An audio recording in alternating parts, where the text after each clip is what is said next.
Hello, everybody. Welcome back to the United Way for the Manchester United versus Everton 5 talking points.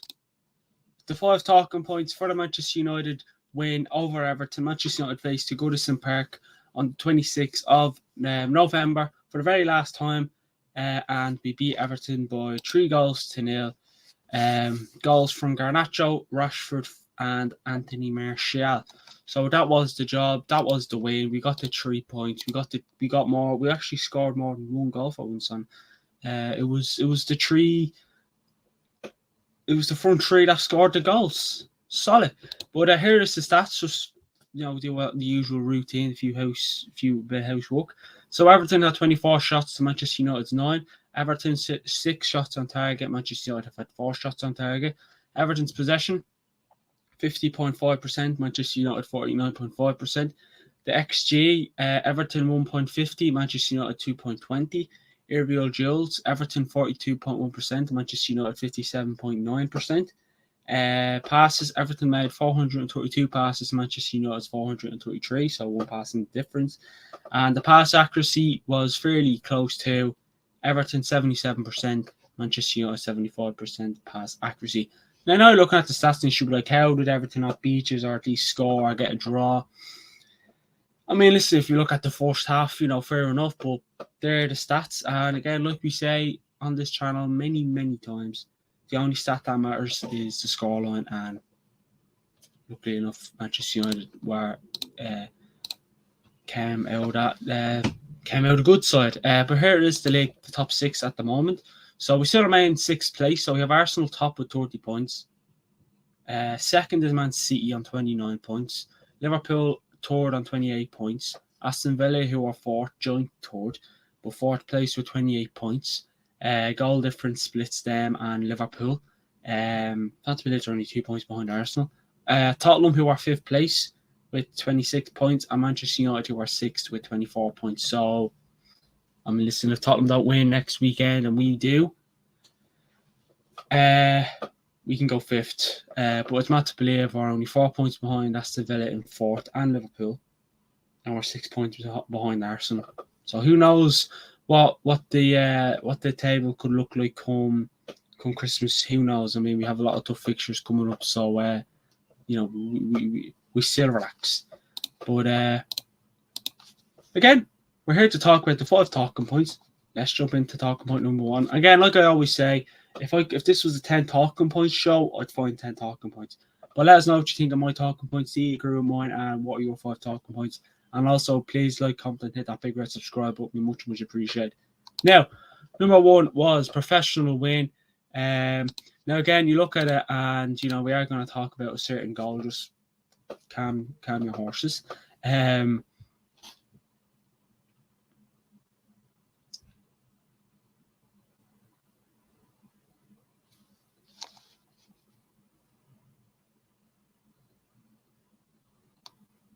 Don't know what that was.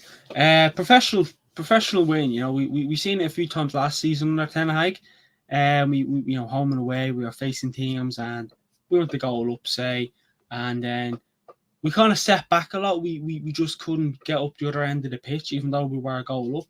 The teams were hitting us. We had to be defensively strong, and luckily enough, we were defensively strong when Everton had their kind of patch yesterday.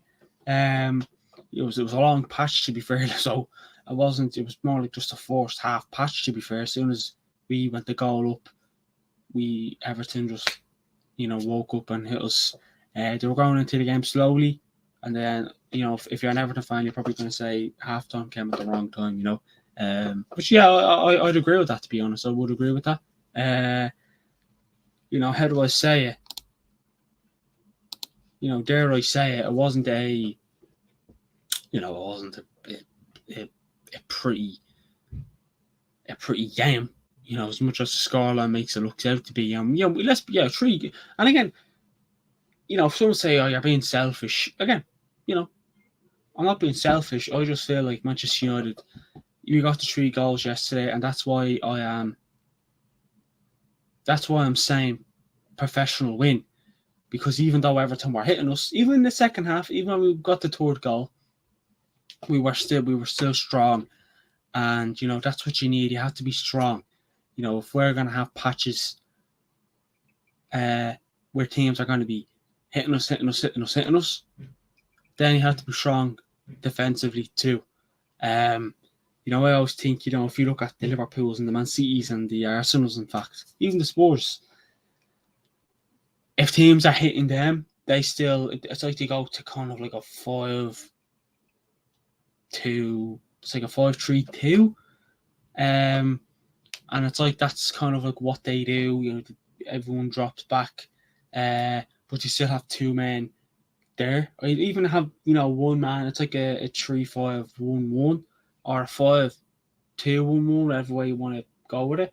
I know 5-2-1-1 that can't happen. But yeah, what I'm trying to come from. They always have an extra man or two just in case a long ball has to go forward, and it's something I would like Manchester United to do. But like I said, Everton, Goodison Park, we never go to Goodison Park and make light work of it. Even yesterday, we never make easy work of it. No, any team who goes to Goodison Park never comes out there with, a big 5-6-0 win. So yeah, listen, it was good to get the win. It was professional, and I'm sure Ten Hag will be picking out moments in the game that we could have done better in, and hopefully we can kind of work on keeping our cool and just taking control of the game. But yeah, now talking point number 2, and I think this is the talking point many people want to be discussing. Listen, it was probably the best goal I've ever seen Manchester United score, and we've seen Rooney do it before. Garnacho won that goal. Honestly, that goal that Alejandro Garnacho scored yesterday with 2.5 minutes in or so it was, wow. Just wow. Like, honestly, I wasn't expecting it. My reaction to the goal is up on the YouTube shorts and Instagram as well, so check it out if you haven't already. Link in the description to our socials. But it was a brilliant goal. It wasn't. It hit his foot, and it was so. It was like it's hard to know how to describe it because it was so good. Celebration was Ronaldo's one. Obviously, I've seen Vidal kind of say something like, come up with your own celebration. Again, in part to degree and in part to be like, well, he kind of looks up to Ronaldo, you know what I mean? So, he plays with literally the two best players in the world, who are Ronaldo and Messi. It's as simple as that, Messi, international team. Well, he doesn't play with Ronaldo anymore, but, he can say, I play with the two best players in the world, the two so-called GOATs.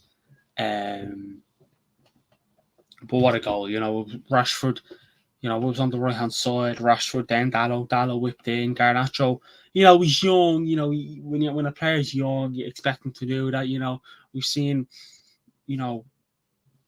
other young Man United players try and do it. I think Anthony's tried and do it, Rashford, you get these players who are like, what, I'm going to go for it.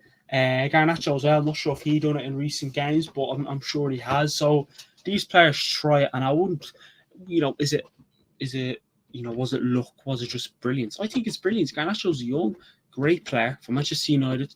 I'm glad we have him. He's here on a long-term deal. He's a solid player.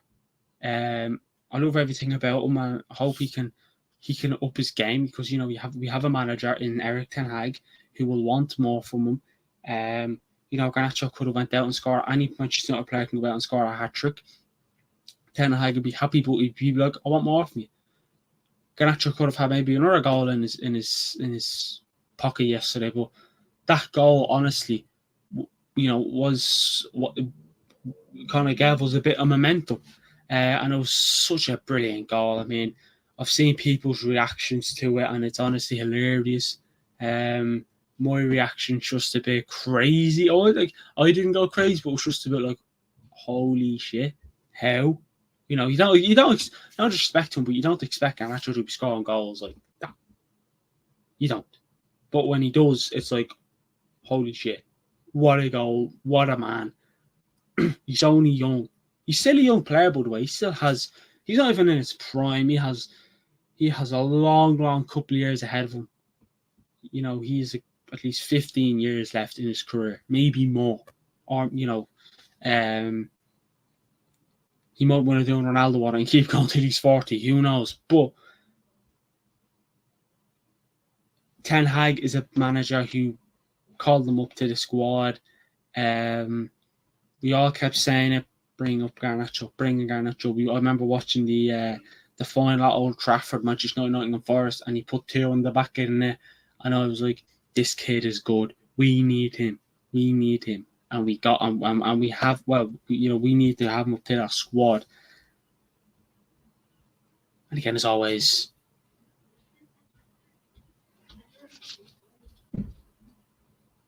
you probably get, he's not ready.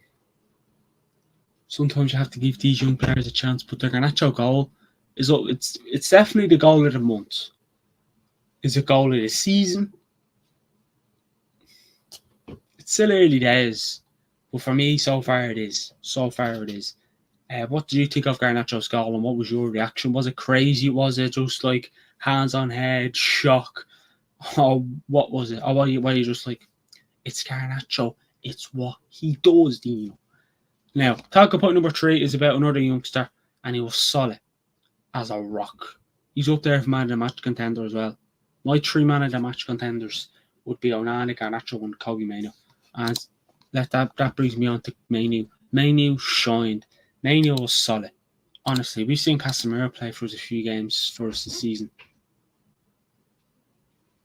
I'd go as far to say, and dare I say it, Mainoo was solid.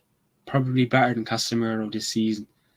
He's young. We've seen Kobe Mainoo in pre-season, and he was solid. We're all like, get him in. He could be the Casemiro replacement or the Casemiro backup, or he could play alongside Casemiro. But honestly, I'll be looking at that Galatasaray game on Wednesday, and I'll be saying, throw him in. Put him into the squad. Start them. Because, honestly, he was so calm on the ball. He had a lot of time. He was, like I said in the watch song, he was everywhere. You left back, right back, centre back, midfields. He was on the wings. His passes.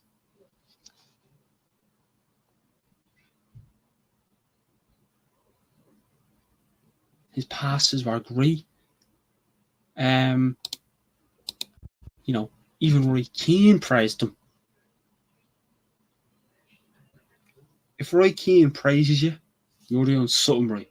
And again, just like I spoke about Garnacho, Ten Hag will want a lot more from Kobe Mainoo as well. He'll push him to his best. And I hope Kobe Mainoo can keep it up and can go on to be another great Manchester United player. Two youngsters started Manchester United yesterday, Kobe Mainoo and Garnacho. And let's be honest, they're in there for the reason why we got the job done. We had a midfield of Mainoo, Mainoo, McTominay, and Bruno. Some people look at that and say, that was good. And I wouldn't be surprised if the team we've seen against Everton plays against Galatasaray. Obviously, if Højlund's back, well then obviously Højlund be in there replacing Anthony Martial, which I'd prefer to see Højlund play over Anthony Martial. No disrespect. Martial got a goal. Fair play. But it was so calm on the ball, and we've all been saying it, get Kobe Mainoo in. Now he's back. That injury in pre-season was a shame. But after that performance, then he can just slowly get into the team. Get into the team. And Ten Hag should look at that and be like, I want this. Like when us Manchester United fans say we want a good midfielder that can do this, and this, Kobe Mainoo does it. I'm not getting too carried away. He's a young player. He could play Galatasaray on Wednesday and have an absolute howler, touch wood. But so far, so good. These are players who they don't care about the money. They don't care about the fame. They don't care. As far as they're concerned, they play for the club they love, the club they've always wanted to play for, who is Manchester United. They want to play for Manchester United. And that's, keep playing them. Play Garnacho, play Kobe Mainoo. I'm raging we let Alvaro Fernandez go out on loan because I watched him play at that Aviva Stadium when Manchester United faced Athletic Bilbao at the Aviva. I was there. I was watching Alvaro Fernandez. These young players can be good.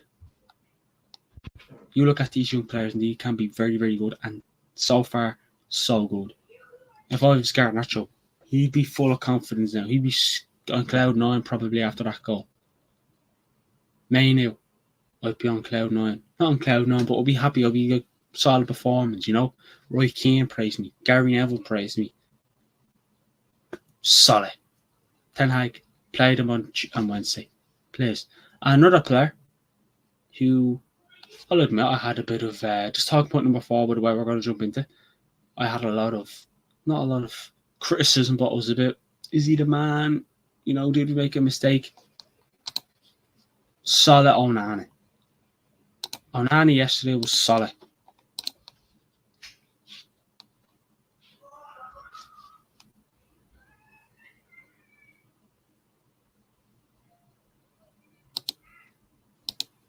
Yeah. Onana for me yesterday was solid. Clean sheet. You know, he kept a clean sheet against Fulham, Luton and Everton. 3 clean sheets in a row. And he's kept more too, just to add. And I hope he can keep it up. Ever since that penalty save against Copenhagen in the Champions League at Old Trafford, his confidence has went through the roof.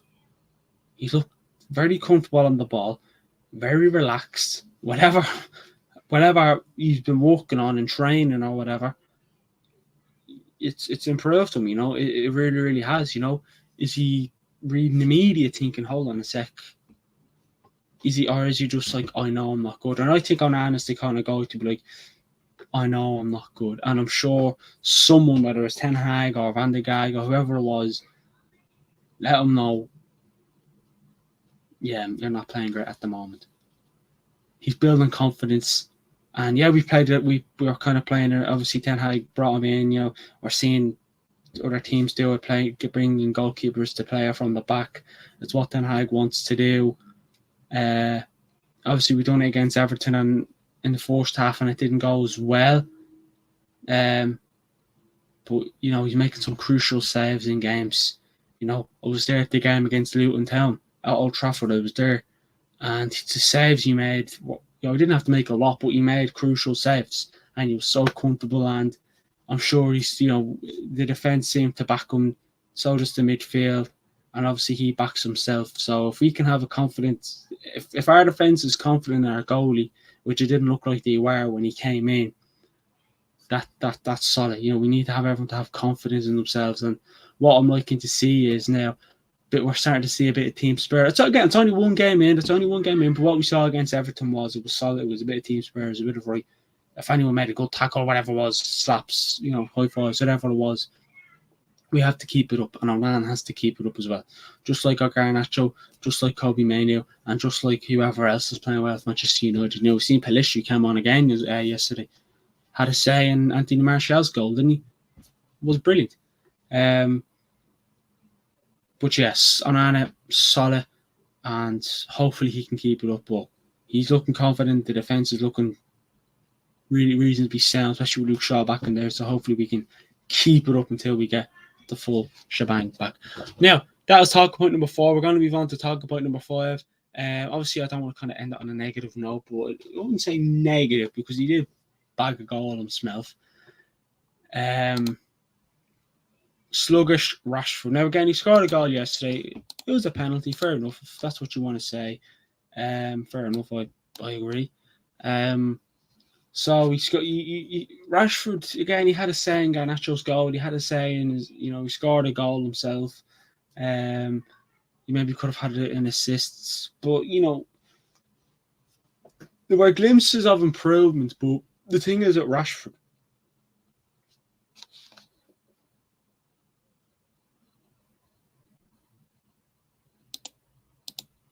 Marcus Rashford is he's not consistent. He can play well for 5 minutes, right? And then 5 minutes later, 10 minutes later rather, he's playing it's the best way I can put it.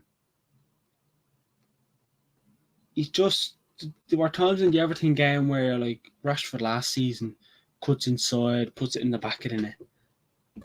You know, he doesn't look as confident still, but he needed that goal. I think that's probably the reason why Bruno let him take the penalty. He needs a goal to just give himself a bit of confidence. It's what he needs. He needs a goal. He needs to have something to say, right, I have that. You know, we need to build on it. I know a penalty goal is not a lot to build on, but when you're a player who, you know, let's be honest, his teammates seem to be backing him, his manager's backing him, some of the fans are and aren't backing him, and that's what you expect, of course. It's regular Manchester United, but you know, should Rashford maybe have, you know, should he have a bit of time off? Not time off, but sit a game or two out. I don't think Ten Hag will. I mean, we've seen yesterday. You know, he started off playing on the right wing, and then he was left wing, then he was right wing, and then there was times where it was Martial on the wing, and then Rashford was down the middle. It was switching, changing. It's like Ten Hag is like, where can I get him? Where can I get a tune out of him? And it doesn't seem like he is getting a tune out of him. He's getting a bit of a run out of him, but Rashford is good with the ball at his feet, but when he has to create anything or make a decision or do anything, he looks lost. He looks lost, and I hope, you know, just like Onana, he can he can improve. I hope Rashford can up his game as well, because he's needed. And Rashford is a good player. We've seen what we seen last season. We know what Rashford can be like. We know he can be a very good player, and hopefully he can build a bit of confidence, and hopefully he can up his game. But yeah, that has been the 5 talking points for the Manchester United 3-0 win over Everton at Goodison Park. Like I said, goals from Garnacho, Marcus Rashford, and Anthony Martial. Please like, comment, and hit that big red subscribe button. Follow all our socials, links in the description, and you can see if you want the edit there. And obviously, we'll have the preview for the Galatasaray game on Tuesday and watch along Wednesday. But until then, let us know what you thought of the video. Let us know your 5 talking points, and let us know your man of the match. Mine was Alejandro Garnacho. Thanks, buddy, for watching, and speak to you all on the next one. Bye-bye.